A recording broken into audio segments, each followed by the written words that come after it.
Choosing between cybersecurity and software engineering is super hard right now. One camp says cyber's safe, the other, software has more jobs. But what I found is that they're turning into the same job. My AI analyzed 3,600 job types and 800 live job ads. If you get this wrong, you could train years in the wrong career. Look at this job ad. Look what it actually says. A real security job live right now as recording. First line. This is not a traditional SOC analyst seat. A security employer is telling us the classic entry-level security job isn't what they're hiring for. The AI handles the routine alerts now. They want someone who builds the systems that do it. They're literally saying it. And look at what's required. An AI coding tool in a security job. Not preferred, required.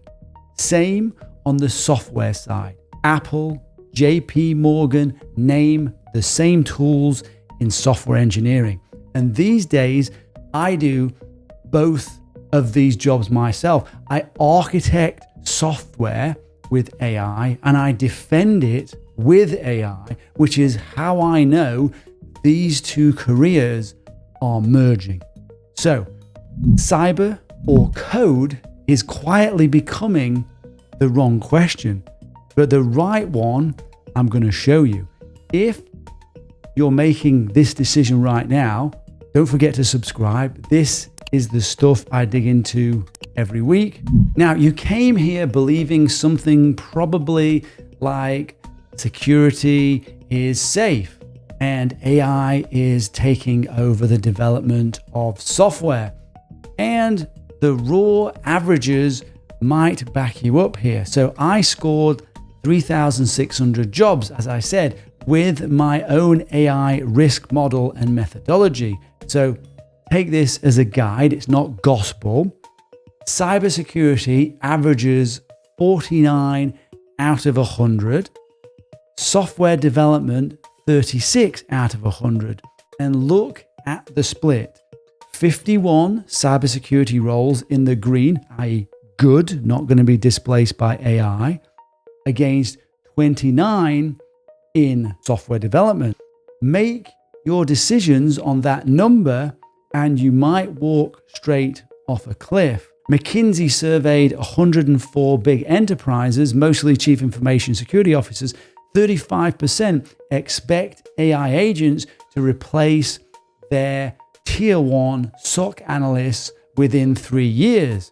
So stop comparing fields or whole domains.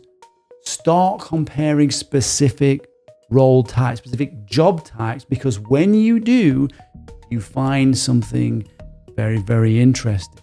So I looked inside each field, each role, each job. In cybersecurity, a senior security architect scores 71.1. So that's green zone, safe, good.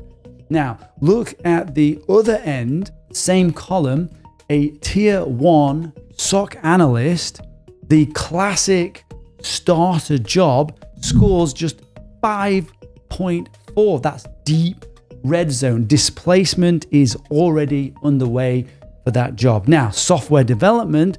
Now, if we look at avionics engineer, the person writing the software that flies planes, 70.6. Green, safe, good. Now, a junior software developer, 9.3. Bad, red, already being displaced. Now, both fields have roles at those opposite ends of the scale. A security architect and a SOC analyst, they're both cybersecurity. That's not one career, that's two. That's the point. And remember, it scores the role, it's not scoring you.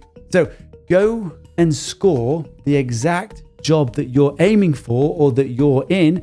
It's free, jobzonerisk.com. Link is below. There's no email required, totally free. Do it before you spend years training for something that may not even exist in 6 months' time. Now, the bit nobody enjoys saying out loud is about exactly where you were probably told to start on your journey into these careers. Now, the lowest scores of everything that I looked at are the entry level jobs. The two we just saw, plus junior penetration tester at 6.4, all red. The bottom rung of both ladders in both career types is narrowing. That's what the scores, the job ads, and the chief information security officers all point at. And anyone telling you to grind certifications and apply for 100 junior roles is selling you the old map and the old way. That score measures the job as it's traditionally done. It can't see the person who does it a completely different way, which is the whole point of the next 90 seconds. And you must listen to this. So how do you actually get into either of these? Stop trying to get into a job, okay? What we want to do is we want to build, what you want to do is build a capability, a skill. You'll still need to understand in both of these, understand code. You just won't be the one writing it, okay? You learn, this is the skill, to architect and build and judge what the AI hands back and build, architect the AI systems, okay? What I recommend you do, go open Claude Code. Describe what you want, become the architect. The AI is going to be the laborer in software engineering and in security. So listen, this is not vibe coding, okay? Vibe coding is accepting whatever the AI hands you. That gets you insecure, rubbish, and no job or fired. Now, AI-driven engineering is running it properly, doing it properly with rigor and security. Now, you spec it, you check it, you test it, and you own it when it ships. So there are two things to learn here, not one. Now, AI-driven engineering, this is for both roles, AI-driven engineering, learn that. The discipline of directing AI to a professional standard, that's AI-driven engineering, and a real field as well.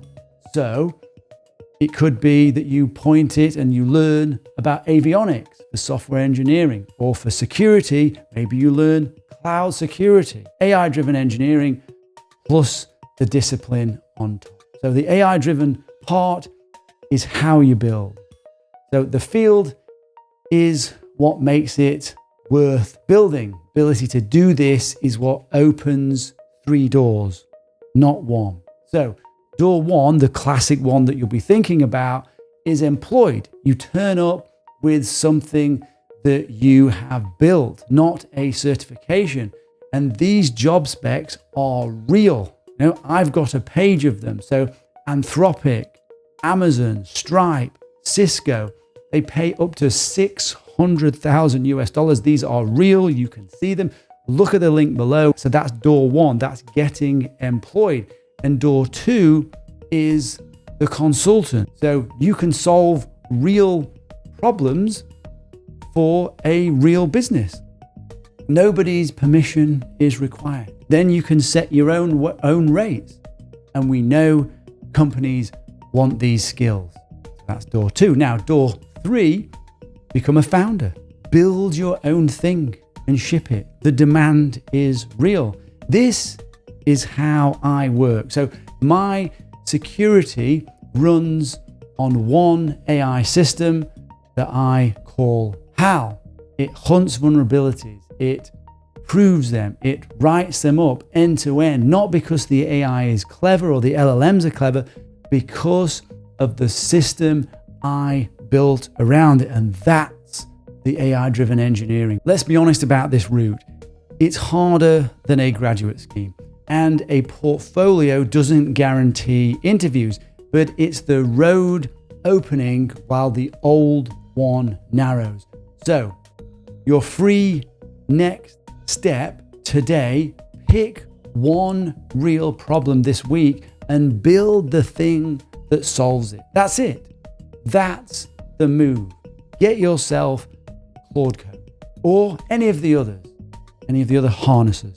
Okay? And if you want the long version of how to become the person who does that, I've written a free book and the link is below. So, cybersecurity or software engineering, well, honestly, that's the smaller decision. Pick whichever one you'd find genuinely interesting. Then build the capability inside it. Now, the specialist is far more resilient to AI displacement in both of them. The generalists, they get absorbed in both. But you asked, or you've come to find out what I would pick. Now, I'm a little biased. I would pick cybersecurity, not because it's safer. Specialists do well and are safe in both areas because it's the sharp end, attackers versus defenders. And AI is now automating both sides. Automated attacks against automated defense that you will build. So to me, that's the most interesting, but that's taste.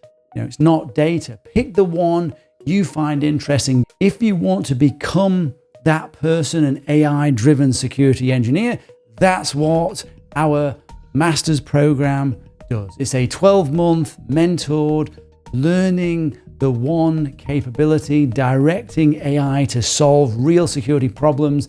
And you don't just learn it, you ship a real commercial security product. So you finish with proof, not just proof, but capability. So it's application only.